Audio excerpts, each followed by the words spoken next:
नमस्कार, छत्तीसगढ़ कौशल्य भूमि देख रहे हैं आप। आपके साथ मैं हूं स्वीटी दीक्षित। बुलेटिन की शुरुआत करेंगे अहम जानकारी के साथ। बता दें कि बीजेपी आज करेगी कलेक्टर कार्यालय का घेराव। दोपहर 2:30 बजे होगा बीजेपी का प्रदर्शन। कांग्रेस के विधायकों पर लगाया भ्रष्टाचार का आरोप। रायपुर पश्चिम के कार्यकर्ताओं के साथ पूर्व मंत्री करेंगे घेराव। इसी के साथ पूर्व मंत्री राजेश मुन्नत की अगुवाई में कार्यकर्ता करेंगे घेराव। बता दें घेराव में 5000 कार्यकर्ताओं के शामिल होने का दावा किया जा रहा है।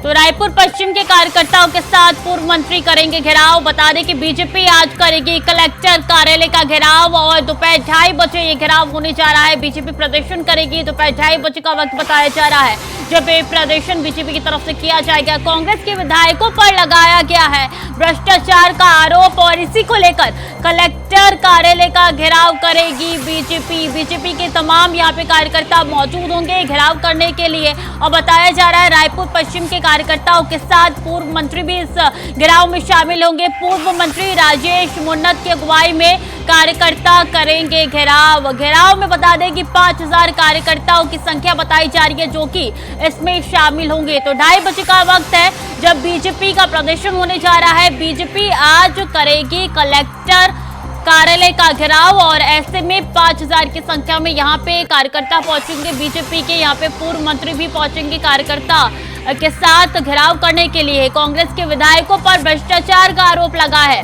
और इसी आरोपों को लेकर कार्यकर्ता घेराव करने के लिए 2:30 बजे पहुंचेंगे और उनके साथ पूर्व मंत्री भी इस घेराव में शामिल होंगे। रायपुर पश्चिमी के कार्यकर्ताओं के साथ पूर्व मंत्री शामिल होंगे। राजेश मुन्नत की अगुवाई में ये घेराव होने वाला है कार्यकर्ताओं के साथ। तो अहम जानकारी आप तक पहुंचा रहे हैं जहां कांग्रेस के विधायकों पर भ्रष्टाचार का आरोप लगाया गया है और इसी के तहत कार्यकर्ता जो है घेराव करने के लिए पहुंचेंगे। बीजेपी के कार्यकर्ता उनके साथ पूर्व मंत्री मौजूद होंगे, उन्हीं की अगुवाई में ये घेराव होगा। 2:30 बजे का वक्त बताया जा रहा है जब बीजेपी प्रदर्शन करेगी। कलेक्टर कार्यालय का घेराव यहाँ पे होगा और 2:30 बजे बीजेपी का ये प्रदर्शन घेराव होने जा रहा है। कांग्रेस के कई ऐसे विधायक हैं जिनके ऊपर भ्रष्टाचार का आरोप लगा है और उन्हीं आरोपों को लेकर अब बीजेपी सड़क पे उतर रही है।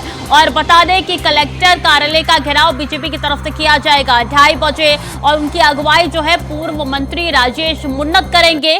5000 की संख्या बताई जा रही है जब बीजेपी के कार्यकर्ता पहुंचेंगे घेराव करने के लिए।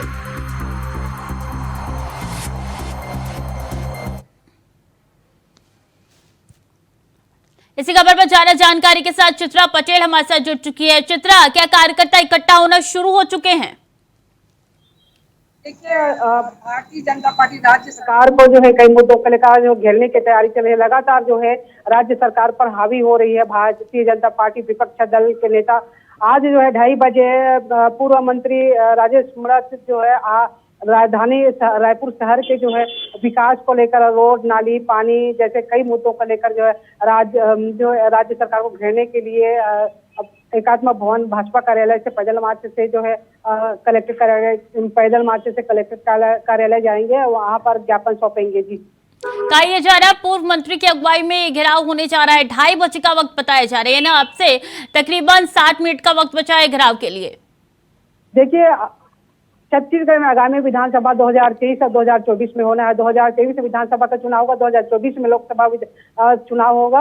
जैसे जैसे ये दिन जो है कम होते जा रहे हैं चुनाव का, वैसे वैसे विपक्ष और पक्ष दोनों तेज होते जा रहे हैं और दोनों जो है प्रदर्शन कर रहे हैं।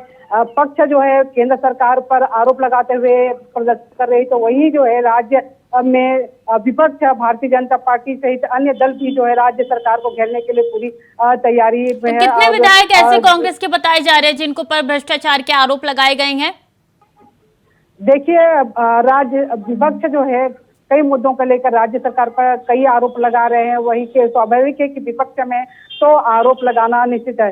वही सत्ता पक्ष जो है राज्य में जनता को लेकर जो है साथ चल रही है, विकास को लेकर साथ चल रही है। आज राज्य सरकार के योजनाओं को लेकर जो है सत्ता पक्ष के नेता जनता के घर घर तक बूथ स्तर और जिला स्तर जो है संपर्क कर रहे हैं। जनसंपर्क के तहत राज्य सरकार की योजनाओं को लेकर जो है जा रहे हैं। वहीं विपक्ष जो है राज्य सरकार के खिलाफ कई आरोप लगाते हुए प्रदर्शन कर रही है। तो क्या इनको रोकने का प्रयास किया जाएगा प्रशासन की ओर से? चित्रा।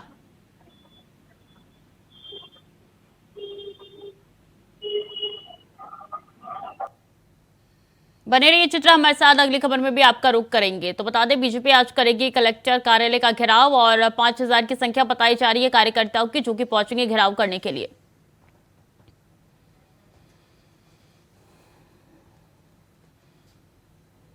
और रायपुर में राज्यपाल विश्वभूषण हरिचंदन आज राजभवन में राज्य के सभी शासकीय विश्वविद्यालयों के शैक्षणिक गतिविधियों, अनुसंधान कार्य एवं अन्य कार्यों की समीक्षा कर रहे हैं। बैठक में उच्च शिक्षा विभाग के वरिष्ठ अधिकारी, सभी शासकीय विद्यालयों के कुलपति उपस्थित है।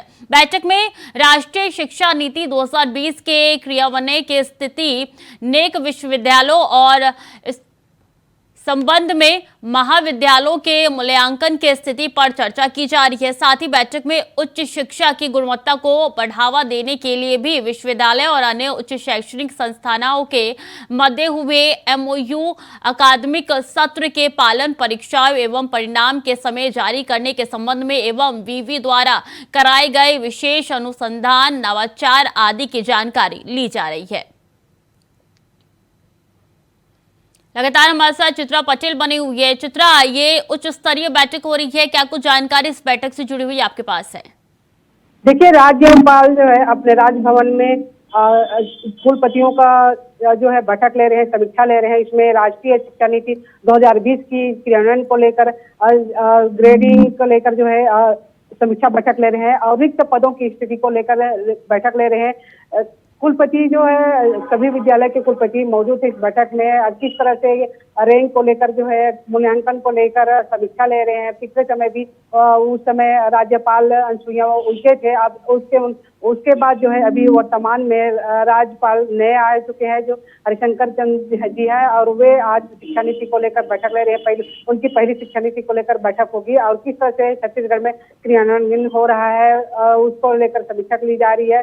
अब फीडबैक लिया जा रहा है, सभी कुलपतियों से बैठक लिया जा रहा है और इसमें शामिल है कि आगामी मूल्यांकन को लेकर और शिक्षा नीति को लेकर किस तरह से क्रियान्वयन हो रहा है, पढ़ाई लिखाई को लेकर किस तरह से चल रही है, इसको लेकर जो है चर्चा की जा रही है। छत्तीसगढ़ में जो है पिछले समय क्रियान्वयन के मूल्यांकन को लेकर छत्तीसगढ़ जो है इसमें दूसरे स्थान में था। इससे पहले जो है रैंक में नहीं आ पाई थी, तो इस बार रैंक को लेकर जो है छत्तीसगढ़ को रैंक में शामिल हो, आगे हो, इसको लेकर राज्यपाल बैठक ले रहे हैं। तो किस तरीके की रणनीति आगे के लिए तैयार की जाएगी ताकि ये जो शिक्षा की गुणवत्ता है उसको कम ना होने दिया जाए? ग्रेडिंग रैंक की स्थिति को देखकर जो है राज्यपाल सभी कुलपतियों को और विश्वविद्यालय के सभी कुलपतियों को बुलाया राजभवन में और बैठक ले जा रही है। शिक्षा नीति जो है किस तरह से उस पर उसका संचालन क्रियान्वयन हो रहा है उसको लेकर बैठक लिया जा रहा है। पढ़ाई लिखाई को लेकर भी विश्वविद्यालय में किस तरह से नीति जो है शिक्षा नीति लागू किए गए है उसको लेकर हो जा रही है। 2020 की शिक्षा नीति है, राष्ट्रीय शिक्षा नीति, नई शिक्षा नीति, इसको लेकर जो है बैठक लिया जा रहा है। इस पूरे बैठक में उच्च शिक्षा पे मेन फोकस रखा गया है। चित्रा जी, देखिए, राष्ट्रीय शिक्षा नीति, उच्च शिक्षा नीति को लेकर बैठक लिया गया है, उसको फोकस किया गया है। सभी विश्वविद्यालय, महाविद्यालय को लेकर कुलपति को निर्देशित किया जाएगा कि आगामी रैंक में जो छत्तीसगढ़ को आना चाहिए और शिक्षा नीति को जो है क्रियान्वयन ठीक से होना चाहिए और इसका लाभ जो है बच्चों को मिलना चाहिए। तो क्या ये माना जाए कि इस बैठक से कोई अच्छी जानकारी शिक्षा के क्षेत्र से निकल के सामने आ सकती है? चित्रा, देखिए, दावा किया गया है नई कुलपति जो यूनिवर्सिटी के जो है नई कुलपति अभी नियुक्त किया गया है, उन्होंने दावा किया था कि अब की बार जो है छत्तीसगढ़ रैंक में प्रथम में आने की पूरी कोशिश रहेगी और इसकी जो फीडबैक जो है सभी कुलपतियों को दिया जा रहा है। सभी कुलपतियों को यह निर्देशित किया जा सकता है कि छत्तीसगढ़ जो है रैंक में शामिल हो, प्रथम में शामिल हो। और स्वाभाविक है कि हर राज्यपाल है अपने प्रदेश को जो है रैंक में शामिल होते हुए देखना चाहता है। जी, तो क्या पिछले दिनों गुणवत्ता में कोई खराबी देखी गई या फिर बच्चों को उस तरीके से लाभ नहीं मिल पा रहा जिस तरीके से मिलना चाहिए था? देखिए, छत्तीसगढ़ जो है पिछले रैंक में पीछे रहा, उसके बाद जो है हम 2 साल की रैंक बताते हैं। उससे पहले तो कोरोना काल थी, कोरोना काल में स्वाभाविक है कि ऑनलाइन पढ़ाई हुआ और बच्चे लोग स्कूल भी बंद रहे कॉलेज बंद रहे। और उसके बाद जो है कॉलेज स्कूल खोलने के बाद शिक्षा नीति जो है, नई शिक्षा नीति लागू भी की गई। उसके लिए केंद्र सरकार ने प्रयासरत किया और लागू होने के बाद किस तरह से जो है शिक्षा नीति लागू किया गया है, नवाचार लागू किया गया है, उसको लेकर जो है राज्यपाल समीक्षा ले रहे हैं और बैठक ले रहे हैं कि नई शिक्षा नीति को लेकर भी चर्चा हो रही है। 2020 के राष्ट्रीय शिक्षा नीति को लेकर चर्चा हो रही है। रिक्त पदों को लेकर जो है चर्चा हो रही है। कुलपतियों का भी कई जगह जो है रिक्त पद है, उसको लेकर जो भरने को लेकर जो है राज्यपाल चर्चा कर रहे हैं। और छत्तीसगढ़ जो है रैंक में प्रथम आए, इसको लेकर प्रयासरत लेकर जो निर्देशित किया जा सकता है। जी, तो कोरोना काल से जिन बच्चों को नुकसान हुआ है, जो खामियां निकल के सामने आई है, इस बैठक में उन खामियों को किस तरीके से दूर किया जाएगा? चित्रा, देखिए, कोरोना काल के बाद जो है जो खामियां छत्तीसगढ़ के में आया उसको लेकर दूर करने को लेकर प्रयासरत कर रहे हैं राज्यपाल और निर्देशित किया गया है कि जो कमियां है उसको दूर किया जाए और रैंक में जो है छत्तीसगढ़ सामने आए, इस तरह से कार्य किया जाए। इसको लेकर जो पिछले राज्यपाल ने निर्देशित किया था और इस बार भी जो है राज्यपाल वही निर्देशित करेंगे और उसको लेकर जो है जी बिल्कुल, उच्च शिक्षा के लिए, उच्च शिक्षा की गुणवत्ता के लिए ये बैठक काफी ज्यादा महत्वपूर्ण है, जो कि अभी राज्यपाल कर रहे हैं। बहुत बहुत धन्यवाद चित्रा आपका तमाम जानकारियों के लिए। खबरों में आगे बढ़ेंगे। रायपुर से अहम जानकारी सामने आ रही है, जहां भाजपा प्रवक्ता संदीप शर्मा ने कांग्रेस की सरकार पर फसल बीमा को लेकर आरोप लगाया है। संदीप शर्मा ने कहा है कि किसानों के साथ क्रूर मजाक कर रही है राज्य सरकार। अभी तक फसल बीमा की अधिसूचना राज्य ने जारी नहीं की है। अपने अंशदान से बचने के लिए किसानों का नुकसान कर रही है राज्य सरकार।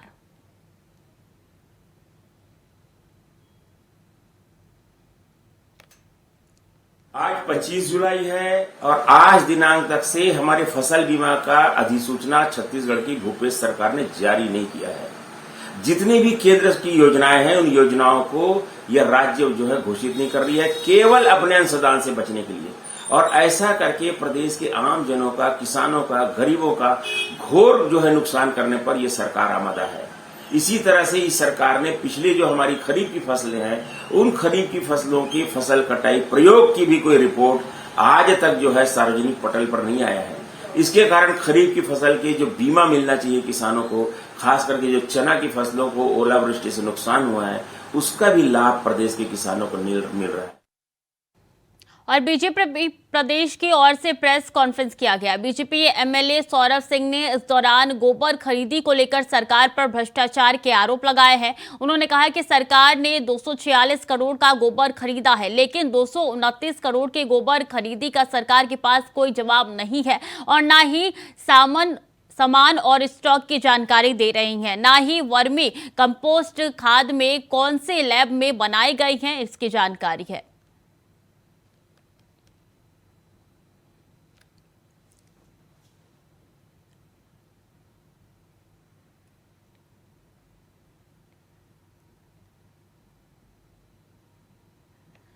तो गोबर खरीदी को लेकर भ्रष्टाचार के आरोप लगाए गए हैं। बीजेपी ने सवाल उठाए हैं। कहीं बीजेपी ने कहा है कि यहाँ पे 246 के करीब करोड़ के करीब यहाँ पे गोबर खरीदी हुई है, लेकिन सरकार के पास 229 का कोई भी जवाब नहीं है।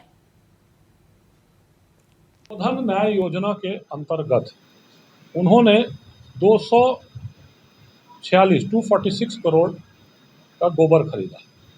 गोबर उन्होंने खरीदा तो गोबर तो राज्य की संपत्ति हो गई, क्योंकि राज्य का पैसा लगा है, बजट का पैसा लगा है गोधन न्याय योजना में। अब जब उन्होंने खरीद लिया तो सवाल यह था कि आपने 240 करोड़ का गोबर खरीदा, अब उस गोबर को आपने क्या बनाकर क्या बेचा और उसका कितना वैल्यू रियलाइजेशन। तो उन्होंने जो प्रशिष्ट में जवाब दिया है, आप लोग बहुत लोग विधानसभा को कवर करते हैं, उसमें भी है, वो डोमेन में भी है सारी जगह। उनने जवाब लिखा कि 86 लाख रुपए का ही सामान बिका। और हमने वहाँ पर जब हिसाब लगाया कि कहीं पर हम अगर आरोप लगा रहे हैं तो गलत ना हो, तो लगभग 17 करोड़ आया। तो पहले तो इस ढंग से सरकार जवाब दे रही है, जनता को गुमराह कर रही है कि उनका कैलकुलेशन गलत है। कैलकुलेशन हम सुधार के बता रहे हैं। अब 246 में से अगर हम 17 करोड़ माइनस कर दें तो 229 करोड़ रुपए का। तो वक्त हो चला है छोटे से ब्रेक का, जल्द लौट रहे हैं। ब्रेक के बाद एक बार फिर से स्वागत है आपका। खबरों में आगे बढ़ेंगे। जगदलपुर शहर के इन दिनों कंजक्टिवाइटिस वायरस का प्रकोप फैला हुआ है। ये बीमारी आंखों को संक्रमित कर देता है, जिसके चपेट में छोटे बच्चे जल्द ही आ जाते हैं। वैसे तो ये बीमारी मौसमी है, लेकिन सुरक्षा भी उतनी ही जरूरी है। ये बीमारी छोटे बड़ों को आसानी से हो जाती है। इस बीमारी के कारण आंखों का लालपन, आंखों में सूजन, आंखों में दर्द बनी रहती है और ये कुछ समय के बाद अपने आप ही ठीक भी हो जाती है। बता दें कि बीमारी आंखों को देखने से नहीं फैलती, संक्रमित लोगों के संपर्क में आने से बीमारी फैलती है। ये बीमारी स्कूल और हॉस्टल में जल्दी फैलती है। मेडिकल कॉलेज डिमरापा पोल बस्तर जिले में वर्तमान में आई फ्लू फैल रहा है।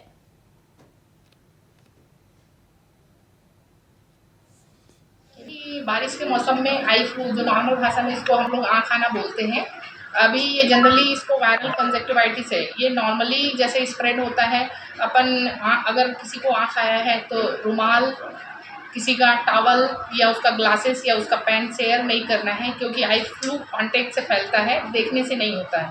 जनरली इसका ये सेल्फ लिमिटिंग है, मतलब अपने आप ठीक होने वाला बीमारी है। इसको दवाई देते हैं, उसमें एंटीबायोटिक आई ड्रॉप रहता है और जो नॉर्मली दिन में 3 से 4 बार यूज़ करना है। और ये जनरली एक फैमिली में अगर किसी को आया है तो दूसरे को भी आता है, तो उस आई ड्रॉप को यूज़ नहीं करना है, दूसरा आप आई ड्रॉप लेके यूज़ कर सकते हैं। और जो भी दस्तावेज विद्यार्थी तो वायरस से आंखों को करता है संक्रमित और कई दिनों से ये बीमारी लगातार फैल रही है। बच्चों में ये बीमारी ज्यादातर देखने को मिल रही है और ऐसे में बता दें कि लालपन, आंखों में आना, सूजन होना, खुजली होना, पानी आना, ये सब इसके लक्षण है। और ऐसे में बता दें कि देखने से ये फैल नहीं रहा है, ये एक दूसरे के कांटेक्ट में आने से फैल रहा है या कोई भी चीज शेयर करने के बाद ये इस बीमारी का फैलाव और ज्यादा देखने को मिल रहा है। इसी खबर पर ज्यादा जानकारी के साथ अमित वाजपेयी हमारे साथ जुड़ चुके हैं। अमित, अभी क्या स्थिति है? अगर जगदलपुर की बात की जाए तो कितने लोग या कितने बच्चे यूं कह ली जाए जो कि संक्रमित हुए हैं इस बीमारी से? मैडम, स्कूल के और कॉलेज के बच्चों में ये संक्रमण की मात्रा ज्यादा देखी जा रही है। करीब 150 बच्चों में ये संक्रमण फैल चुका है। तो रोकने के लिए क्या कुछ प्रयास किया जा रहा है? मैडम, ये एक तरीके का वायरल इन्फेक्शन है जो 4 से 5 दिन में अपने आप ठीक हो जाता है। इसमें प्रॉब्लम आती है बच्चों की आंखों में जलन, सूजन और पानी आना, जिसके लिए आंखों के एक एंटीबायोटिक के रूप में नॉर्फ्लॉक्सिन ड्रॉप डाला जा रहा है। इसके सिवाय और कोई ट्रीटमेंट नहीं है इसका। तो जो बच्चे इस बीमारी से ग्रसित है, क्या उनको स्कूल वाले परमिशन दे रहे हैं कि स्कूल आए आप?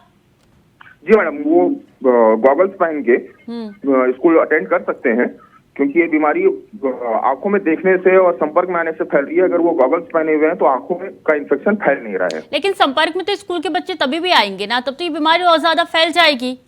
नहीं मैडम, उनकी आंखों में नहीं देखना है, वो संपर्क में नहीं आना है। बाकी फिजिकल टच से और साथ में बच्चों के बैठने से ये बीमारी नहीं फैलती है। तो अभी तक कितने स्कूलों में ये बीमारी देखने को मिल रही है? मैडम, लगभग 4 स्कूलों में और 2 हॉस्टलों में ये बीमारी फैल चुकी है। सबसे ज्यादा कौन सा स्कूल है यहाँ पे जहाँ पे बीमारी फैली हुई है? मैडम, सबसे बड़ा निर्मल हायर सेकेंडरी स्कूल है यहाँ का, जहाँ पे लगभग 5000 बच्चे अध्ययनरत हैं। वहीं पे ये बीमारी सबसे ज्यादा देखी जा रही है। स्कूल प्रशासन की तरफ से कोई बयान आया है क्या? नहीं मैडम। तो किस तरीके से इसका बचाव किया जाए, क्या जरूरी हो जाता है? डॉक्टरों से आपकी बातचीत हुई है क्या? जी मैडम, डॉक्टरों का ये कहना है कि बच्चों को पर्याप्त रेस्ट, हेल्दी डाइट और ऐसे संक्रमण बच्चों के आई कांटेक्ट में आने से बचाना है। कितने दिनों में ये बीमारी ठीक हो जाती है? 4 से 5 दिन में ठीक हो जाती है। ठीक है, बहुत बहुत धन्यवाद आपका तमाम जानकारियों के लिए।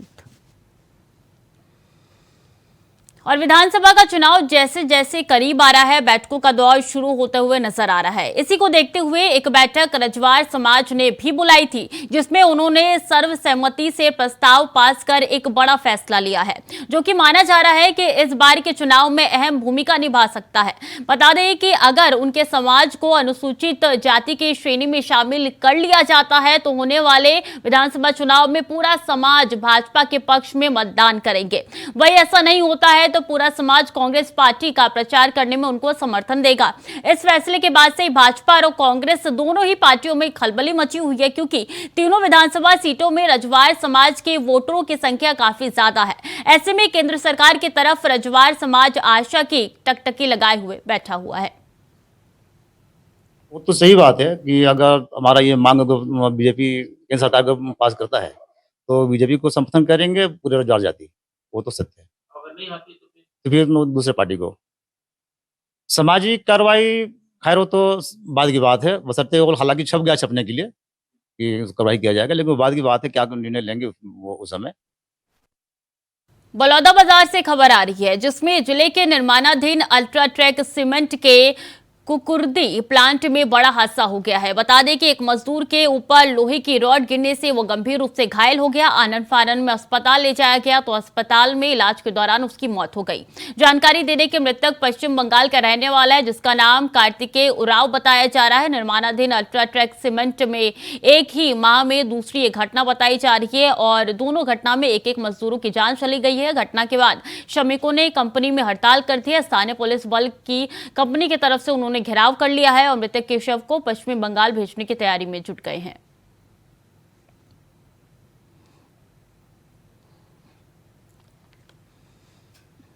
खबर जगदलपुर से है जहां की पुलिस को बड़ी सफलता मिली है। बता दें कि मुखबिर से सूचना मिली थी कि दो व्यक्ति अपने बिना नंबर की गोल्डन ग्रे रंग की हीरो स्प्लेंडर मोटरसाइकिल में दो सफेद रंग के बैग में अवैध अंग्रेजी शराब रखकर बिक्री करने के मकसद से यात्रा कर रहे हैं। सूचना पर ग्राम उपनपाल चौक के पास नाकाबंदी कर उक्त बिना नंबर के हीरो स्प्लेंडर मोटरसाइकिल सवार को पकड़ लिया गया है, जिनके कब्जे से एक सफेद रंग के बैग से 10 नग सिम्बा बियर और एक सफेद रंग के झोले में 39 सीजी फाइन प्रीमियर विस्की पौवा भी मिला है। कुल जुमला अवैध अंग्रेजी शराब का 13 लीटर का बताया जा रहा है और जिसकी कीमत जो है 6,880 बताई जा रही है। बता दें कि आरोपियों के खिलाफ थाना नगरनार में अपराध दर्ज कर न्यायिक रिमांड पर कोर्ट में पेश भी किया गया।